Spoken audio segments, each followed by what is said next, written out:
Hello বন্ধুরা, কেমন আছো সবাই? আজ আমরা দেখব জনপ্রিয় মার্বেল ক্যারেক্টারের উপরে তৈরি সিনেমা স্পাইডারম্যান।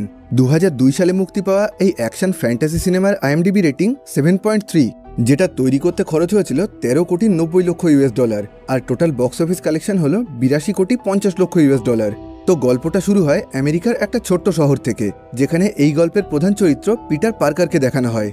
পিটারের মা বাবা মারা গেছিল, সেজন্য ছোট থেকেই ও নিজের আঙ্কেল আর আন্টির সঙ্গেই থাকতো। ওর আঙ্কেলের নাম ছিল বেন আর আন্টির নাম মে। পিটার পড়াশোনায় খুবই ভালো ছিল, কিন্তু ওর মধ্যে কোনো রকম সাহস বা আত্মবিশ্বাস একদমই ছিল না। এবার দেখা যায় একদিন স্কুলে যাওয়ার জন্য পিটার নিজের বাড়ির থেকে দেরি করে বেরোনোয় ও নিজের স্কুল বাসটা মিস করে ফেলেছিল। সেজন্য এখন ওই বাসটাকে ধরার জন্য পিটার ওটার পিছনে দৌড়াতে শুরু করে। আর পিটারকে বাসের পিছনে ওইভাবে ছুটতে দেখে বাসের ভেতরে থাকা সমস্ত স্টুডেন্ট ওর ওপরে হাসাহাসি করতে শুরু করে। কিন্তু বেশ কিছুক্ষণ চেষ্টা করার পর পিটার ওই বাসে উঠে পড়ে। কিন্তু বাসে ওঠার পর দেখা যায় কেউই ওর সাথে মিশতে চাইছিল না, এমনকি ওকে নিজেদের পাশে বসতেও দিচ্ছিল না। দেখে খুব ভালোভাবেই বোঝা যাচ্ছিল পিটার খুবই সাদাসিধে পড়ুয়া একটা বাচ্চা ছিল, যার মধ্যে কোনো রকম আত্মবিশ্বাস বা কোনো রকম সাহস ছিল না। সেজন্য বাসে ওঠার পর বেশ কিছু স্টুডেন্ট ওকে বুলি করতে শুরু করে, মানে ওর ওপরে অত্যাচার করে সেই ব্যাপারটা নিয়ে মজা করতে শুরু করে। কিন্তু পিটারের মধ্যে কোনো রকমভাবে প্রতিবাদ করার ক্ষমতা ছিল না। আর এই বাসের মধ্যেই ম্যারি জেন নামের একটা মেয়ে ছিল, যে পিটারের পাশের বাড়িতেই থাকতো। আর পিটার ওকে ছোটবেলা থেকেই খুবই পছন্দ করত, কিন্তু নিজের সাহস আর আত্মবিশ্বাসের অভাবে কখনোই ওকে নিজের মনের কথাটা বলে উঠতে পারেনি।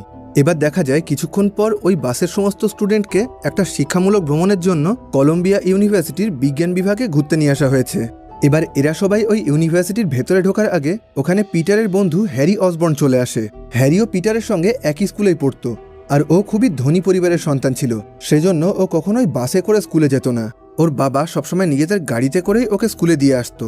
হ্যারির বাবার নাম ছিল নরম্যান অসবর্ন, যিনি অসকর্প নামের খুবই বড় একটা কোম্পানির মালিক ছিলেন। আর ওখানে হ্যারি নিজের বাবার সঙ্গে পিটারের পরিচয় করিয়ে দেয়। তখন মিস্টার নরম্যান পিটারকে বলেন, আমি হ্যারির কাছ থেকে তোমার অনেক কথা শুনেছি, আর ও বলেছে তুমি নাকি বিজ্ঞানের খুবই ভালো একজন স্টুডেন্ট, কিন্তু তুমি কি জানো আমিও একজন ছোটখাটো বিজ্ঞানী? তখন পিটার বলে, হ্যাঁ জানি, আর আমি আপনার আবিষ্কার সম্পর্কেও পড়েছি, ওটা খুবই ভালো হয়েছে। যেটা শুনে মিস্টার নরম্যান পিটারের ওপরে খুবই খুশি হয়।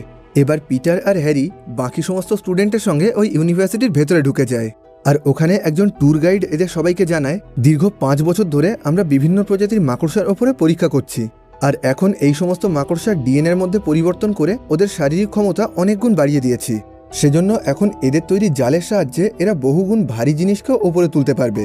আর সেই একই সাথে এদের শারীরিক ক্ষমতা অনেকটা বেড়ে গেছে, যে জন্য এখন এরা এক জায়গায় দাঁড়িয়ে সেখান থেকে অনেক লম্বা লাফ মারতে পারে। আর এদের মস্তিষ্কের সমস্ত ইন্দ্রিয় এতটাই সক্রিয় হয়ে গেছে যে এরা নিজেদের দিকে আসা যে কোনো বিপদকেই আগে থেকেই বুঝে উঠতে পারে। আর এরকমভাবেই আমরা 15টা মহা শক্তিশালী মাকড়সা বানিয়েছি, যাদেরকে এখন সামনের এই বাক্সের মধ্যে রাখা আছে। তখন মেরি জেন বলে, কিন্তু এখানে তো শুধুমাত্র 14টা মাকড়সা আছে। তখন ওই ট্যুর গাইড বলে, তাহলে হয়তো বিজ্ঞানীরা ওই 15 নম্বর মাকড়সাকে নিয়ে পরীক্ষা করছে। কিন্তু দেখা যায় আসলে ওই মাকড়সাটা নিজের বাক্স থেকে পালিয়ে ওই ল্যাবের ওপরের দেয়ালে উঠে গেছিল। আর এসব কিছুর মধ্যে পিটার নিজের ক্যামেরার সাহায্যে ওই ল্যাবের বিভিন্ন জিনিসের ছবি তুলছিল। তখন ও খেয়াল করে মেরি জেন একটা জায়গায় একা দাঁড়িয়ে আছে, সেজন্য পিটার ওর বেশ কিছু ছবি তুলতে শুরু করে। আর সেই সময় ল্যাবের ওপরের দেয়াল থেকে একটা মাকড়সা এসে পিটারের হাতে কামড়ে দেয়। আর এটা সেই 15 নম্বর মহা শক্তিশালী মাকড়সা ছিল, যেটা নিজের বাক্স থেকে পালিয়ে গেছিল। আর এখন এই মাকড়সার বিষ পিটারের শরীরে ঢুকে গেছিল। আর অন্যদিকে অসকর্প কর্পোরেশনকে দেখানো হয়, যেটা আসলে হ্যারির বাবার কোম্পানি ছিল। দেখা যায় ওখানে আর্মির বেশ কিছু উচ্চপদস্থ অফিসার আর ওই কোম্পানির বেশ কিছু বোর্ড মেম্বাররা এসছেন। আর ওনাদের সামনে ওই কোম্পানির একটা লোক একটা বিশেষ ধরনের পোশাক পরে একটা গ্লাইডারের উপরে ওড়ার চেষ্টা করছে। আসলে অসকর্প কোম্পানি দেশের সেনাবাহিনীর জন্য বেশ কিছু নতুন প্রজেক্টে কাজ করছিল, যেখানে ওরা সেনাবাহিনীর জন্য এমন একটা ওষুধ তৈরি করছিল যেটার সাহায্যে যে কোনো মানুষের শারীরিক ক্ষমতাকে 800 গুণ বাড়িয়ে দেওয়া যাবে। আর সেই একই সাথে ওরা সেনাদের জন্য এই উড়ন্ত গ্লাইডারটাও তৈরি করছিল। তখন সেনার একজন অফিসার মিস্টার নরম্যানকে প্রশ্ন করে, তাহলে আপনার ওষুধ কি পুরোপুরি তৈরি হয়ে গেছে? তখন মিস্টার স্ট্রম নামে নরম্যানের একজন কলিগ বলে ওঠেন, এই ওষুধটা এখনও পুরোপুরি তৈরি হয়নি, আমরা শুধুমাত্র ইঁদুরের শরীরেই এটার প্রয়োগ করেছি। এই ওষুধের ফলে ওদের শারীরিক ক্ষমতা বেড়েছে ঠিকই, কিন্তু সেই একই সঙ্গে ওরা নিজেদের মানসিক ভারসাম্য হারিয়ে ফেলেছে, আর ওদের শরীরে রাগের পরিমাণ প্রচণ্ড পরিমাণে বেড়ে গেছে। তখন আর্মির ওই অফিসারটা বলেন, আগামী 2 সপ্তাহের মধ্যে যদি তোমরা এই ওষুধটা তৈরি করতে না পারো, তাহলে এই সমস্ত প্রয়োগের জন্য সরকারের তরফ থেকে আমি তোমাকে টাকা পাঠানো বন্ধ করে দেব, আর সেই একই সাথে তোমাদের এই প্রজেক্টটা অন্য একটা কোম্পানিকে দিয়ে দেব। আর এই কথাটা শুনে মিস্টার নরম্যান খুবই চিন্তায় পড়ে যান। আর অন্যদিকে দেখা যায় পিটার ওই কলম্বিয়া ইউনিভার্সিটির ট্যুর শেষ করে নিজের বাড়ি ফিরে এসছে, কিন্তু ওই মাকড়সাটা কামড়ানোর ফলে ও শারীরিকভাবে প্রচণ্ড দুর্বল হয়ে গেছিল। সেজন্য ও বাড়ি ফিরে নিজের আঙ্কেল আর আন্টির সঙ্গে কোনো কথা না বলে সোজা নিজের ঘরে ঢুকে যায়। আর ঘরে ঢোকার পর ওর এতটাই দুর্বল লাগছিল যে ও অজ্ঞান হয়ে নিজের ঘরের মেঝেতেই শুয়ে পড়ে।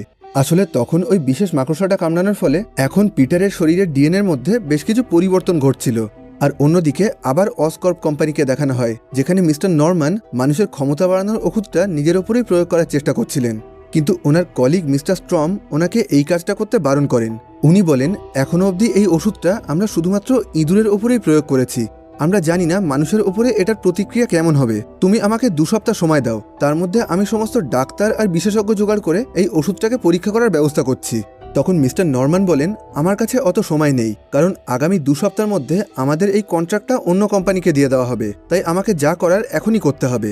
আর এরপর উনি একটা চেম্বারের মধ্যে ঢুকে বাষ্পের সাহায্যে এই ওষুধটাকে নিজের শরীরে প্রয়োগ করতে শুরু করেন। আর দেখা যায় কিছুক্ষণের মধ্যেই ওনার শরীরের মাংসপেশিগুলো বড় হতে শুরু করেছে, আর সেই একই সাথে ওনার শারীরিক ক্ষমতাও বেড়ে যাচ্ছিল।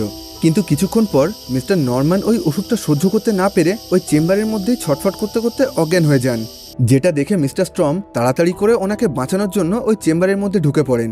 কিন্তু দেখা যায় হঠাৎ করেই ওখানে মিস্টার নরম্যানের জ্ঞান ফিরে আসে, আর উনি মিস্টার স্ট্রমকে এক হাত দিয়ে ধাক্কা দিয়ে অনেক দূরে ছুড়ে ফেলেন, যে কারণে মিস্টার স্ট্রম ওখানেই মারা যান। এখানে দেখে বোঝা যাচ্ছিল মিস্টার নরম্যানের শারীরিক ক্ষমতা অনেক গুণ বেড়ে গেছিল, কিন্তু সেই একই সাথে উনি নিজের মানসিক ভারসাম্য হারিয়ে ফেলেছিলেন।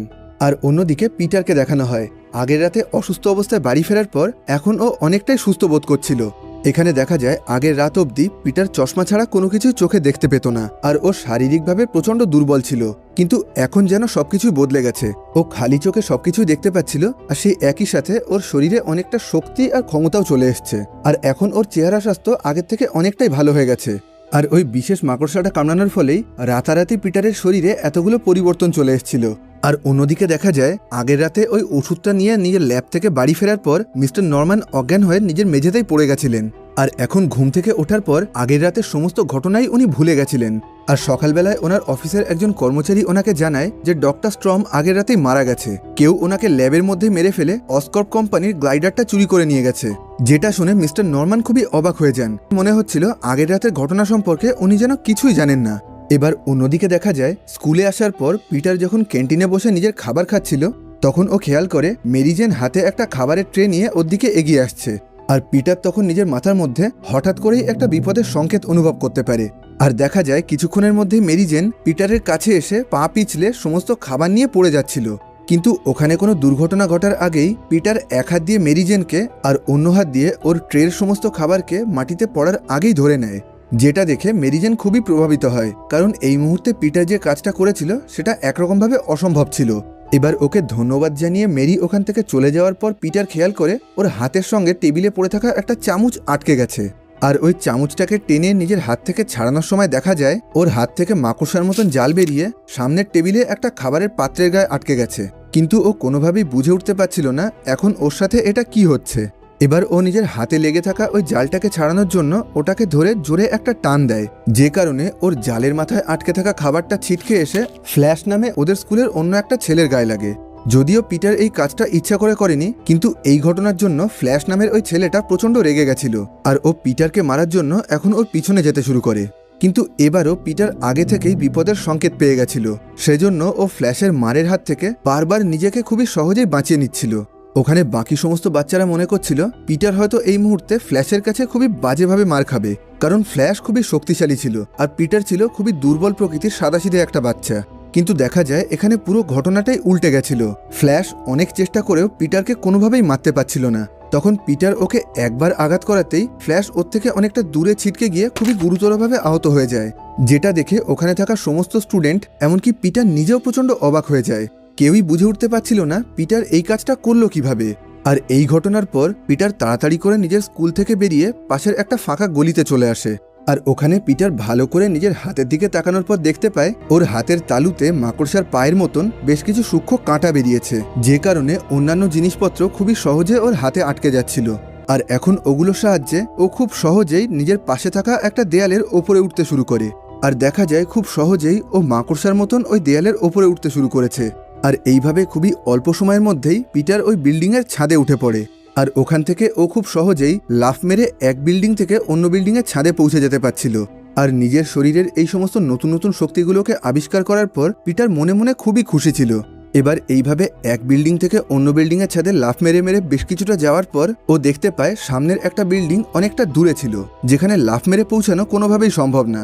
সেজন্য ও সামনের দিকে হাত এগিয়ে নিজের হাত থেকে জাল বের করে সামনের বিল্ডিংয়ে আটকানোর চেষ্টা করে, যাতে ওই জালটা ঝুলে ও সামনের বিল্ডিংয়ে পৌঁছাতে পারে। কিন্তু ক্যান্টিনে ওর হাত থেকে ভুল করে জাল বেরিয়ে গেলেও এখন অনেক চেষ্টা করেও ও নিজের হাত থেকে কোনোভাবেই জাল বের করতে পারছিল না।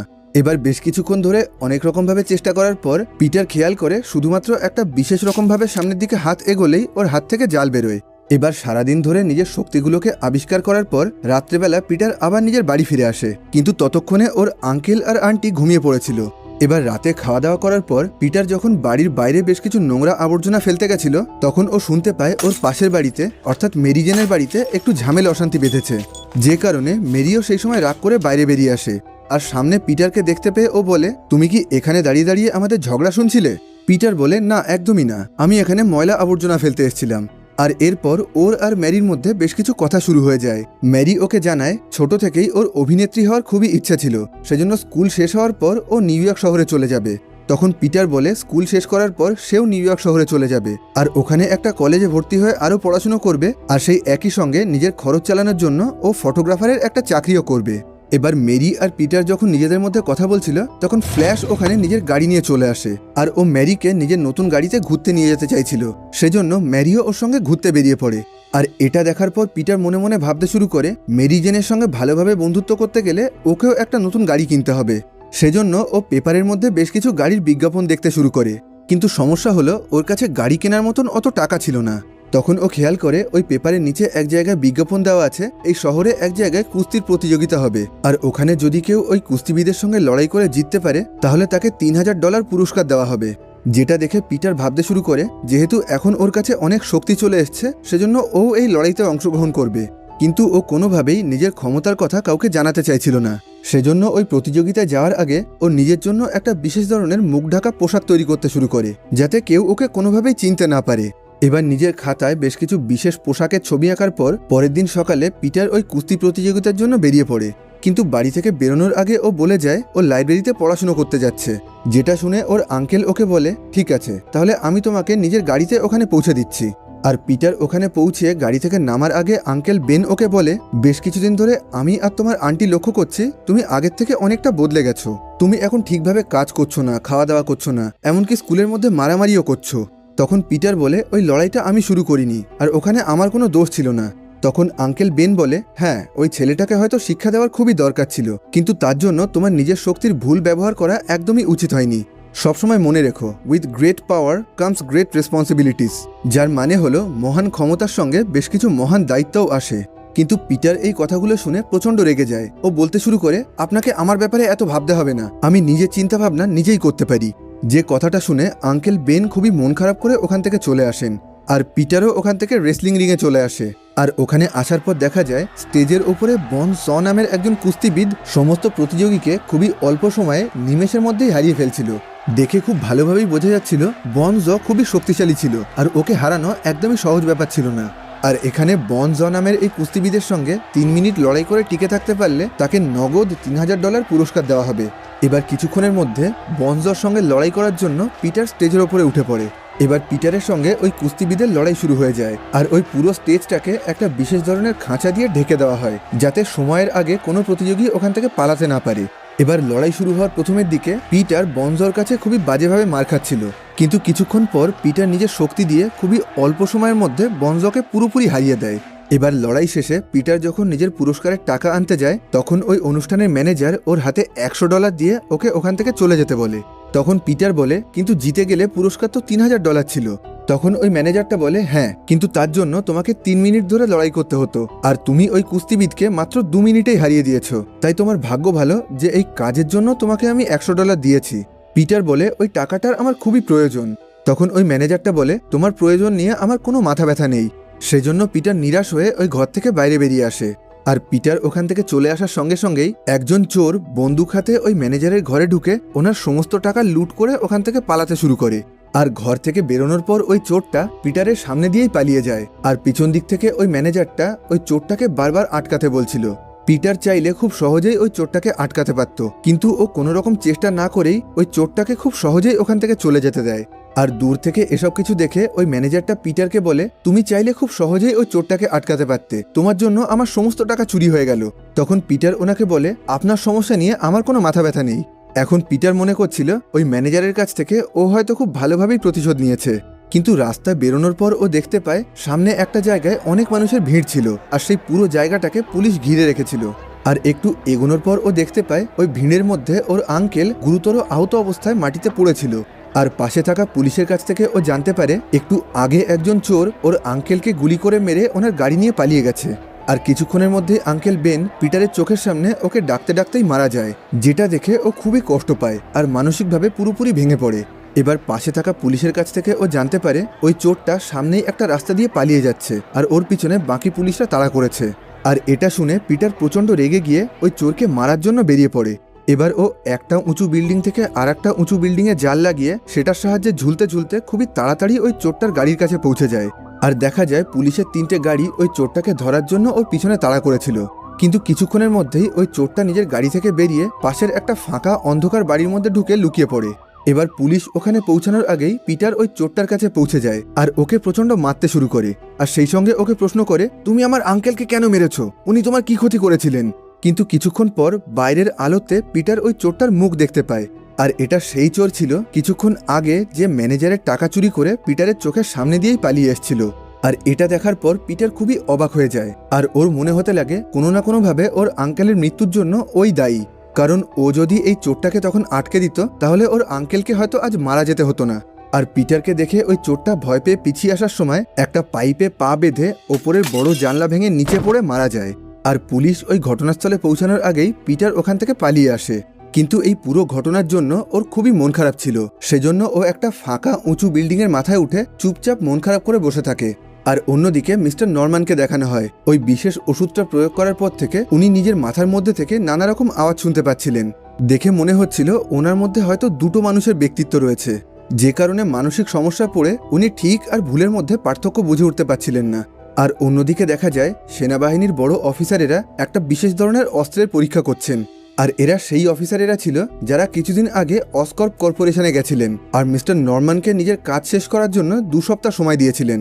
কিন্তু এখন ওনারা অসকর্প কোম্পানিকে বাদ দিয়ে অন্য একটা নতুন কোম্পানির সঙ্গে চুক্তি করার চেষ্টা করছিলেন। কিন্তু ওখানে সেনাবাহিনীর এই পরীক্ষাটা চলাকালীন মিস্টার নরম্যান নিজের মুখ ঢাকা একটা বিশেষ ধরনের পোশাক পরে নিজের উড়ন্ত গ্লাইডারে করে ওখানে পৌঁছে যান। আর উনি ওই পুরো জায়গাটাকে বোমের সাহায্যে ধ্বংস করে দেন, যে কারণে ওখানে থাকা সেনার অফিসার আর বাকি সমস্ত মানুষরা মারা যায়। আর এখানে মিস্টার নরম্যানও পিটারের মতন পুরো পৃথিবীর কাছ থেকে নিজের পরিচয়টা গোপন রাখছিলেন। এবার এই ঘটনার কিছুদিন পর পিটার, হ্যারি, ম্যারি জেন এদের প্রত্যেকেরই স্কুলের পড়া সম্পূর্ণ হয়ে যায়। আর পরীক্ষার শেষে ভালো পড়াশোনা করার জন্য পিটারকে বিজ্ঞান বিভাগের তরফ থেকে পুরস্কারও দেওয়া হয়। কিন্তু ওখান থেকে বাড়ি ফেরার পর পিটারের খুবই মন খারাপ ছিল, কারণ এই বিশেষ মুহূর্তটা দেখার জন্য ওর আঙ্কেল এখন আর বেঁচে ছিল না। ওর এটা ভেবে খুবই খারাপ লাগছিল যখন শেষবারের জন্য ওর আঙ্কেল ওকে ভালোভাবে বোঝানোর চেষ্টা করছিল, কিন্তু ও নিজের আঙ্কেলের কোনো কথা না শুনে ওনার ওপরে রাগ দেখিয়েই ওখান থেকে চলে যায়। আর তখন ওর মনে পড়ে যায় ওর আঙ্কেল শেষবারের জন্য ওকে যে কথাটা বলেছিল, যে মহান শক্তির সঙ্গে সবসময় বেশ কিছু মহান দায়িত্বও আসে। আর এরপর পিটার ঠিক করে নেয় যে ওর এই মহান ক্ষমতার সাহায্যে ও এই শহরের সমস্ত মানুষকে সাহায্য করবে। আর তারপর ও নিজের জন্য পুরো শরীর আর মুখ ঢাকা একটা বিশেষ ধরনের পোশাক বানিয়ে ফেলে। আর ওই পোশাকটা পরে নিজের পরিচয় গোপন রেখে পিটার এই শহরের সমস্ত অপরাধ আর অপরাধীদের বিরুদ্ধে লড়াই করতে শুরু করে। আর এখানে পিটার নিজের আসল পরিচয় গোপন রেখে পুরো শহরের সামনে নিজেকে স্পাইডারম্যান হিসেবে পরিচয় দিত। আর এভাবে খুবই অল্প সময়ের মধ্যে পুরো শহরে স্পাইডারম্যান খুবই জনপ্রিয় হয়ে ওঠে, যাদের মধ্যে বেশিরভাগ মানুষই স্পাইডারম্যানের এই কাজগুলোকে পছন্দ করছিল আর ওর কাজের অনেক প্রশংসাও করছিল। কিন্তু এই শহরের মধ্যে আবার এমন কিছু লোক ছিল যারা স্পাইডারম্যানকে একদমই পছন্দ করত না, যাদের মধ্যে থেকে একজন ছিল নিউ ইয়র্ক শহরের ডেলি বাগল নামে একটা সংবাদপত্র কোম্পানির মালিক মিস্টার জেমিসন। ওনার ইচ্ছে ছিল যেভাবেই হোক স্পাইডারম্যানকে অপরাধী প্রমাণ করে পুরো শহরের সামনে নিয়ে আসা হোক। আর স্পাইডারম্যানের এই সমস্ত খবর নিজের কাগজে ছাপানোর জন্য ওনার স্পাইডারম্যানের বেশ কিছু ছবির দরকার ছিল। সেজন্য উনি নিজের কাগজে বিজ্ঞাপন দিয়ে দেন যে স্পাইডারম্যানের ভালো ছবি আনতে পারবে তাকে নগদে ভালো টাকা পুরস্কার দেওয়া হবে। এবার কিছুদিন পর পিটার নিউ ইয়র্ক শহরের মধ্যে ম্যারি জেনকে দেখতে পায়, আর ওর সঙ্গে কথা বলার সময় পিটার ওকে জানায় ও নিজের জন্য একটা কাজের সন্ধানে এখানে এসেছিল। তখন মেরি জেন বলে এখনো অবধি ও নিজের অভিনেত্রী হওয়ার স্বপ্নটাকে পূরণ করতে পারেনি, সেজন্য এখন ও নিজের খরচ চালানোর জন্য নিউ ইয়র্ক শহরের ছোট্ট একটা রেস্টুরেন্টে ওয়েট্রেসের কাজ করে, যে ব্যাপারটা নিয়ে ও খুবই লজ্জিত ছিল। আর এরপর ও পিটারকে বলে তুমি যেন আমার এই কাজের কথাটা কোনোভাবেই হ্যারিকে জানিও না, ও হয়তো এই ব্যাপারটাকে একদমই পছন্দ করবে না। তখন পিটার বলে কিন্তু আমি হ্যারিকে তোমার কথা কেন বলতে যাব? মেরি বলে আমি শুনলাম তুমি আর হ্যারি নাকি নিউ ইয়র্ক শহরে ওর নতুন ঘরে একসঙ্গেই থাকছো, ও তোমাকে জানায়নি যে বেশ কিছুদিন ধরে আমরা নিজেদের মধ্যে দেখা করছি? আর এই কথাটা শোনার পর পিটার ওখানে খুবই অবাক হয়ে যায়, কারণ হ্যারি ওকে এ ব্যাপারে কিছুই জানায়নি। আর হ্যারি এটাও খুব ভালোভাবে জানতো যে পিটার অনেক ছোটবেলা থেকেই মেরি জেনকে খুবই পছন্দ করে আর ওকে খুব ভালোবাসে, কিন্তু নিজের সাহসের অভাবে কখনোই ওকে এই কথাটা বলে উঠতে পারেনি। আর এটা শুনে পিটার মন খারাপ করে নিজের বাড়ি চলে আসে, আর দেখা যায় ও আর হ্যারি এখন একসঙ্গে নিউ ইয়র্ক শহরে হ্যারির নতুন বাড়িতেই থাকছে। হ্যারি আর পিটার একসঙ্গে থাকলেও যেহেতু হ্যারি অনেক ধনী পরিবারের সন্তান ছিল, সেজন্য ওকে কোনো রকম কাজ করতে হতো না, কিন্তু পিটারের নিজের খরচ চালানোর জন্য একটা কাজের দরকার ছিল। সেজন্য মিস্টার নরম্যান ওকে বলে ঠিক আছে, তাহলে আমি তোমাকে এ ব্যাপারে সাহায্য করব। কিন্তু পিটার ওনাকে বারণ করে দেয়, ও বলে আমি কোনো রকম সাহায্য ছাড়া নিজের যোগ্যতায় কাজ পেতে চাই, যেটা শুনে মিস্টার নরম্যান ওর উপরে আরও বেশি খুশি হয়। আর তখনই পিটার ডেলি বাগল নামের ওই খবরের কাগজটা দেখতে পায়, যেখানে স্পাইডারম্যানের ছবি তুলে পাঠাতে পারলে নগদ পুরস্কার দেওয়া হবে। আর এরপর থেকে ও যখনই স্পাইডারম্যানের পোশাক পরে শহরে অপরাধের বিরুদ্ধে লড়াই করত, তখন ও দূরে একটা জালের মধ্যে নিজের ক্যামেরা আটকিয়ে সেখান থেকে অটোমেটিক মোডে নিজের ছবি তুলতে শুরু করে। আর পিটার পরের দিন সকালে ওই ছবিগুলোকে ডেলি বাগল খবরের কাগজের অফিসে নিয়ে যায়, আর ওখানে ও বলে এই ছবিগুলোর বিনিময়ে ওই কোম্পানিতে ও একটা ফটোগ্রাফারের চাকরি পেতে চায়। কিন্তু মিস্টার জেমিসন ওকে বলে এই কাজের জন্য তোমাকে কোনো রকম চাকরি দেওয়া সম্ভব না, তুমি যখনই স্পাইডারম্যানের ছবি তুলে নিয়ে আসবে তার জন্য তোমাকে টাকা দেওয়া হবে। আর এখন এইভাবেই পিটার নিজের জন্য একটা ছোটখাটো কাজ জোগাড় করে ফেলে। আর অন্যদিকে অসকর্প কোম্পানিকে দেখানো হয়, যেখানে মিস্টার নরম্যান তার সমস্ত বোর্ড মেম্বারদেরকে বলছেন এখন আমাদের কোম্পানি আমেরিকান সেনাবাহিনীকে অস্ত্র পৌঁছানোর ক্ষেত্রে অন্য সমস্ত কোম্পানিকে অনেক পিছনে ফেলে দিয়েছে, যে কারণে আমাদের লাভের পরিমাণ অনেক বেড়ে গেছে, আর সেই একই সাথে আমাদের কোম্পানির শেয়ারের দামও অনেক বেড়ে গেছে। যেটা শুনে বাকি বোর্ড মেম্বাররা বলে আর এই কারণেই এখন আমরা নিজেদের কোম্পানিটাকে বিক্রি করে দেব, কারণ এই মুহূর্তে এই কোম্পানির জন্য আমাদেরকে অনেক টাকা দেওয়া হচ্ছে, আর আমরা সবাই চাই আগামী 30 দিনের মধ্যে তুমি এই কোম্পানি থেকে ইস্তফা দিয়ে দাও, যাতে এটাকে বিক্রি করার সময় আমাদের কোনো রকম অসুবিধা না হয়। যেটা শুনে মিস্টার নরম্যান খুবই রেগে যান, কারণ উনি এই ব্যাপারটার একদম বিরোধী ছিলেন, আর একরকমভাবে উনি এই কোম্পানিটাকে তৈরি করেছিলেন, কিন্তু ওখানে মিস্টার নরম্যানের কথা কেউই শুনতে চায় না। এবার দেখা যায় বেশ কিছুদিন পর অসকর্প কোম্পানির তরফ থেকে একটা অনুষ্ঠানের আয়োজন করা হয়েছিল, যেদিন ওই কোম্পানিটাকে বিক্রি করার কথা ছিল, যে কারণে ওখানে ওই কোম্পানির সমস্ত বোর্ড মেম্বাররা উপস্থিত ছিলেন। আর ওখানে হ্যারি ও মেরি জেনকে সঙ্গে নিয়ে পৌঁছে গেছিল, আর এই সমস্ত পুরো ঘটনার ছবি তোলার জন্য পিটারও নিজের ক্যামেরা নিয়ে ওখানে চলে এসেছিল। কিন্তু দেখা যায় ওই অনুষ্ঠানটা শুরু হওয়ার কিছুক্ষণের মধ্যেই মিস্টার নরম্যান নিজের গ্রিন গবলিনের পোশাক পরে উড়ন্ত গ্লাইডারে করে ওখানে পৌঁছে যান, আর উনি ওখানে বোম বিস্ফোরণ ঘটিয়ে নিজের কোম্পানির সমস্ত বোর্ড মেম্বারদেরকে মেরে ফেলতে শুরু করেন। আর ওই বিস্ফোরণের মধ্যে মেরি জেনও আটকে গেছিল, আর ও ওপরের উঁচু বিল্ডিং থেকে আস্তে আস্তে নিচে পড়ে যাচ্ছিল। আর নিচের থেকে পিটার এটা দেখতে পেয়ে তাড়াতাড়ি করে নিজের স্পাইডারম্যানের পোশাক পরে ওকে বাঁচানোর জন্য ওখানে চলে আসে। আর তখন স্পাইডারম্যান আর গ্রিন গবলিনের মধ্যে একটা লড়াইও শুরু হয়ে যায়, কিন্তু শেষ অবধি স্পাইডারম্যানের কাছে হার মেনে গ্রিন গবলিন ওখান থেকে চলে আসে, আর স্পাইডারম্যান মেরি জেনকে ওখান থেকে বাঁচিয়ে দূরে একটা সুরক্ষিত জায়গায় নিয়ে আসে। আর ওইভাবে নিজের জীবন বাঁচানোর জন্য মেরি জেন স্পাইডারম্যানের ওপরে প্রচণ্ড প্রভাবিত হয় আর ওকে অসংখ্য ধন্যবাদ জানায়। আর অন্যদিকে দেখা যায় ওখান থেকে বাড়ি ফেরার পর মিস্টার নরম্যান নিজের মাথার মধ্যে বিভিন্ন রকম আওয়াজ শুনতে পাচ্ছিলেন। ওই ওষুধটা নেওয়ার পর মানসিক সমস্যায় ভুগতে ভুগতে এখন ওনার মাথার মধ্যে একসঙ্গে দুটো মানুষের অস্তিত্ব ছিল, একজন ছিল মিস্টার নরম্যান নিজে, আর একজন ছিল গ্রিন গবলিন।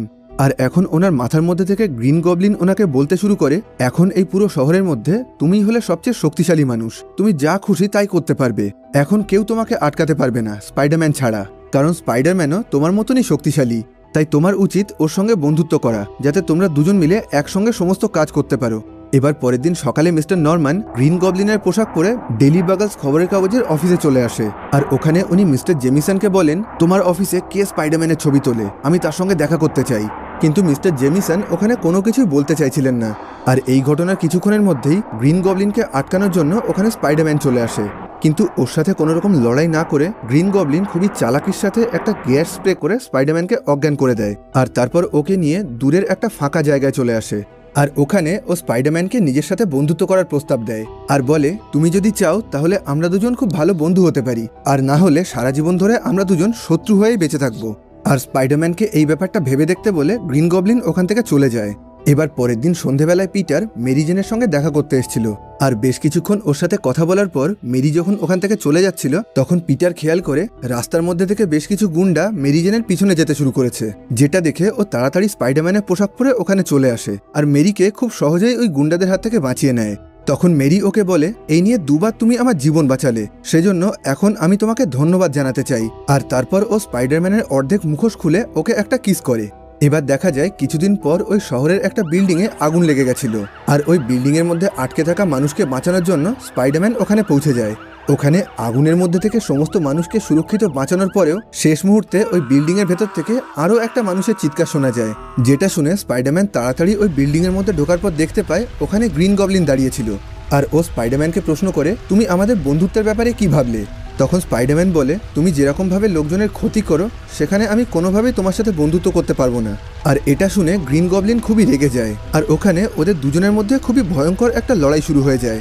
যে লড়াই চলাকালীন গবলিনের ধারালো একটা অস্ত্রে স্পাইডারম্যানের হাতের অনেকটা অংশ কেটে যায়, কিন্তু শেষ মুহূর্তে স্পাইডারম্যান গবলিনকে হারিয়ে ওখান থেকে পালিয়ে আসে। এবার দেখা যায় এই ঘটনার কিছুক্ষণ পরেই হ্যারির বাড়িতে একটা অনুষ্ঠান ছিল, যেখানে ও ম্যারি জেন আর পিটারের আন্টিকেও ডেকে এনেছিল। আর হ্যারি চাইছিল এই অনুষ্ঠানের মধ্যেই ও নিজের বাবার সঙ্গে ম্যারি জেনের পরিচয় করিয়ে দেবে। আর অল্প কিছু সময়ের ব্যবধানেই ওখানে মিস্টার নরম্যান আর পিটার চলে আসে। আসলে একটু আগেই মিস্টার নরম্যান আর পিটার গ্রিন গবলিন আর স্পাইডারম্যানের রূপ ধারণ করে নিজেদের মধ্যে লড়াই করছিলেন, কিন্তু ওরা দুজন কেউই নিজের আসল পরিচয় সম্পর্কে জানতো না। এবার খেতে বসার সময় আন্ট মে খেয়াল করে পিটারের হাত থেকে রক্ত বেরোচ্ছে। তখন পিটার জানায় রাস্তায় আসার সময় একটা বাইকের সঙ্গে ওর অ্যাক্সিডেন্ট হয়েছিল, যে কারণে ওর হাতে বেশ কিছুটা কেটে গেছে। কিন্তু ওর হাতের কাটা অংশটা দেখে মিস্টার নরম্যান খুব ভালোভাবেই বুঝে যায় একটু আগে স্পাইডারম্যানের সঙ্গে লড়াই করার সময় ওর হাতেও ঠিক একই জায়গায় একই রকমভাবে কেটে গেছিল। আর এই কাটা অংশটা দেখে উনি বুঝতে পারেন যে পিটার পার্কারই আসলে স্পাইডারম্যান। আর এটা দেখার পর উনি সঙ্গে সঙ্গে ওই খাবার টেবিল ছেড়ে চলে আসেন। আর আস্তে আস্তে ওনার মাথার মধ্যে থেকে গ্রিন গবলিন বলতে শুরু করে, স্পাইডারম্যানকে মারতে গেলে ওর কাছের প্রিয় মানুষকে আঘাত করতে হবে, যাতে ভয় পেয়ে ও নিজে থেকেই পিছিয়ে যায়।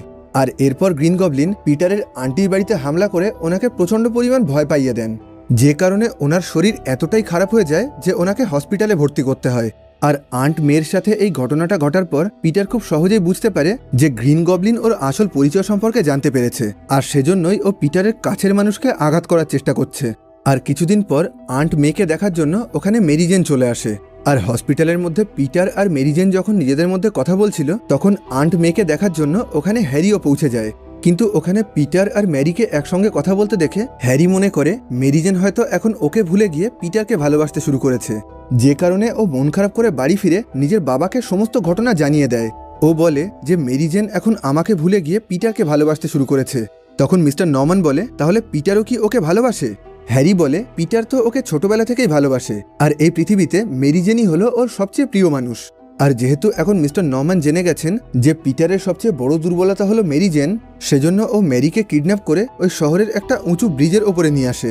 আর ওই ব্রিজের পাশ দিয়েই একটা কেবল কার যাওয়ার রাস্তা করা ছিল, যে কেবল কারের মধ্যে তখন স্কুলের বেশ কিছু বাচ্চারা যাচ্ছিল। আর গবলিন বোম মেরে ওই কেবল কারের তারটাকে ছিঁড়ে ওটাকে নিজের হাতে ঝুলিয়ে রাখে। আর তখন ওই কেবল কারের মধ্যে ঝুলন্ত অবস্থায় অনেকগুলো নিরীহ বাচ্চা ছিল। আর এই খবরটা পাওয়ার পর ওদের সবাইকে বাঁচানোর জন্য স্পাইডারম্যান তাড়াতাড়ি ওখানে চলে আসে। তখন গ্রিন গবলিন এক হাতে মেরি জেন আর অন্য হাতে কেবল কারের তার ধরে স্পাইডারম্যানকে বলতে শুরু করে, আমার এক হাতে রয়েছে তোমার ভালোবাসার মানুষ, আর অন্য হাতে রয়েছে বেশ কিছু নিরীহ শিশুর জীবন। আর এখন তোমাকে নিজের ভালোবাসা আর কর্তব্যের মধ্যে যে কোনো একজনকে বেছে নিতে হবে। আর এই কথা বলার পর ও ব্রিজের ওপর থেকে দুজনকেই নিচে নদীর মধ্যে ফেলে দেয়। কিন্তু স্পাইডারম্যান খুবই দ্রুততার সঙ্গে মেরি জেন আর ওই সমস্ত নিরীহ বাচ্চা সবাইকেই বাঁচিয়ে নেয়। আর গ্রিন গবলিন এসব কিছুর মধ্যেও বারবার স্পাইডারম্যানকে মারার চেষ্টা করছিল, কিন্তু স্পাইডারম্যান শেষ মুহূর্তে ওই বাচ্চাদেরকে আর মেরি জেনকে নিচে নদীর উপরে থাকা একটা ছোট্ট লঞ্চের ওপরে সুরক্ষিতভাবে নামিয়ে দেয়। আর এর সঙ্গে সঙ্গেই গ্রিন গবলিন স্পাইডারম্যানকে ওখান থেকে তুলে দূরের একটা ফাঁকা পোড়ো বাড়িতে নিয়ে আসে। আর এখানে আবার ওদের দুজনের মধ্যে খুবই ভয়ঙ্কর একটা লড়াই শুরু হয়ে যায়। আর গবলিন ওখানে একটা বোম মেরে স্পাইডারম্যানকে খুবই গুরুতর আহত করে দেয়। আর লড়াইয়ের একটা মুহূর্তে এসে স্পাইডারম্যানের অবস্থা খুবই খারাপ হয়ে যায়। ওর মধ্যে আর কোনো রকমভাবেই লড়াই করার ক্ষমতা ছিল না, একরকমভাবে ও যেন হেরে গেছিল। কিন্তু শেষ মুহূর্তে নিজের সমস্ত শক্তি দিয়ে লড়াই করে স্পাইডারম্যান গ্রিন গবলিনকে ওখানেই হারিয়ে দেয়। আর আস্তে আস্তে স্পাইডারম্যানের কাছে মার খেতে খেতে শেষ মুহূর্তে গ্রিন গবলিন নিজের মুখোশ খুলে নিজের আসল পরিচয়টা ওকে জানিয়ে দেয়। আর মিস্টার নরম্যানকে ওই জায়গায় দেখে পিটার খুবই অবাক হয়ে যায়। তখন মিস্টার নরম্যান বলে, এই সমস্ত কাজ আমার মাথার মধ্যে থাকা গ্রিন গবলিন আমাকে দিয়ে করাচ্ছে, যেভাবেই হোক ওর হাত থেকে তুমি আমাকে বাঁচাও। আর এই কথাগুলো বলতে বলতে উনি নিজের হাতে থাকা রিমোটের সাহায্যে নিজের গ্লাইডারটাকে অ্যাক্টিভ করে দেয়, যার ফলে দূরে থাকা ওর গ্লাইডারটা সামনে থেকে একটা ধারালো অস্ত্র বের করে ওর দিকে এগিয়ে আসতে শুরু করে। আর যেহেতু পিটার ওনার সামনে দাঁড়িয়েছিল, তাই উনি মনে করেছিলেন ওই ধারালো অস্ত্রের আঘাতে পিটার হয়তো ওখানেই মারা যাবে। কিন্তু যেহেতু পিটারের শরীরে স্পাইডার সেন্স নামের একটা বিশেষ ধরনের শক্তি ছিল, যার ফলে ও নিজের দিকে আসা যে কোনো বিপদকে আগে থেকেই বুঝে উঠতে পারত। সেজন্য এখনও ও নিজের দিকে আসা এই বিপদটাকে আগে থেকেই বুঝে উঠতে পারে, আর তাড়াতাড়ি করে লাফ মেরে ওই গ্লাইডারের সামনে থেকে সরে যায়। আর পিটার ওখান থেকে সরে যাওয়ায় ওই গ্লাইডারের ধারালো অস্ত্রটা সোজা মিস্টার নরম্যানের শরীরে ঢুকে যায়। আর এখন পিটারকে মারতে গিয়ে সেই অস্ত্রের আঘাতে মিস্টার নরম্যান নিজেই ওখানে মারা যেতে শুরু করেন। কিন্তু মারা যাওয়ার আগে উনি পিটারকে বলেন, আমার এই গ্রিন গবলিনের রহস্যের কথা তুমি যেন কখনোই হ্যারিকে জানিও না। আর মিস্টার নরম্যানের শেষ ইচ্ছেটা পূরণ করার জন্য স্পাইডারম্যান ওনার গ্রিন গবলিনের পোশাকটা খুলে রাতের অন্ধকারে ওনার মৃতদেহটা ওনার বাড়িতে রেখে আসে। কিন্তু রাতের অন্ধকারে হ্যারি স্পাইডারম্যানকে ওই অবস্থায় দেখার পর মনে করে স্পাইডারম্যান হয়তো ওর বাবাকে খুন করেছে। সেজন্য ওই মুহূর্ত থেকে ও স্পাইডারম্যানের ওপরে প্রচণ্ড রেগে যায়। এবার দেখা যায় পরের দিন সকালে মিস্টার নরম্যানের ফিউনারেল হচ্ছিল, যেখানে পিটার, আন্ট মে, মেরি জেন এবং আরও অনেকেই উপস্থিত ছিলেন। হ্যারি ওখানে পিটারকে বলে, আমার বাবা মারা যায়নি, স্পাইডারম্যান ওনাকে মেরে ফেলেছে, আর যেভাবেই হোক একদিন আমি স্পাইডারম্যানের কাছ থেকে এর প্রতিশোধ নেবই। আর এই মুহূর্ত থেকে আমার পরিবার বলতে আর কেউই নেই, এখন তুমিই হলে আমার সবচেয়ে কাছের মানুষ। আর এসব কিছুর পরে পিটার ভাবতে শুরু করে ও সারা জীবন ধরে যত ভালো কাজই করুক না কেন, ওর জন্য সবসময় ওর কাছের মানুষগুলোকে বিপদের মধ্যে থাকতে হবে। সেজন্য ও ঠিক করে নেয় সারা জীবনের মতন পুরো পৃথিবীর কাছ থেকে ও নিজের পরিচয়টা গোপন রাখবে। আর শেষ মুহূর্তে মেরি জেন পিটারকে বলে, আমি জানতে পেরেছি অনেক ছোটবেলা থেকেই তুমি আমাকে খুবই ভালোবাসতে, কিন্তু কখনো সেটা বলে উঠতে পারোনি। আর আমার জীবনের অনেক খারাপ সময়ে তুমি আমার সঙ্গে ছিলে আর আমাকে সাহায্য করেছিলে। আর এখন তোমার সাথে বেশ কিছুদিন মেলামেশা করার পর আমিও তোমাকে ভালোবেসে ফেলেছি। এই কথাটা শুনে পিটার মনে মনে খুবই খুশি হয়। ও মেরি জেনকে একই কথা বলতে চাইছিল, কিন্তু মেরি জেনের সুরক্ষার ভয়ে পিটার ওকে সত্যি কথাটা বলে উঠতে পারে না। ও বলে, বন্ধু হিসাবে আমি সারা জীবন তোমার পাশে থাকবো আর তোমার খেয়াল রাখবো, কিন্তু কখনোই তোমাকে ভালোবাসতে পারবো না। আর এই কথাগুলো বলে পিটার ওখান থেকে চলে আসে। আর এখন মেরি জেনের জীবনের সুরক্ষার জন্য পিটার নিজের ভালোবাসাকেও ত্যাগ করে দেয়। আর শেষ মুহূর্তে ওর আঙ্কেল বেনের সেই কথাগুলো মনে পড়ে যায়, যে মহান শক্তির সাথে বেশ কিছু মহান দায়িত্বও আসে। আর এখানেই স্পাইডারম্যানের এই পর্বের গল্পটা শেষ হয়। তো আজকের মতন এই ভিডিওটাকে এখানেই শেষ করছি। ভিডিওটা তোমাদের কেমন লাগলো কমেন্ট বক্সে জানিও। আবার দেখা হবে পরবর্তী ভিডিওতে।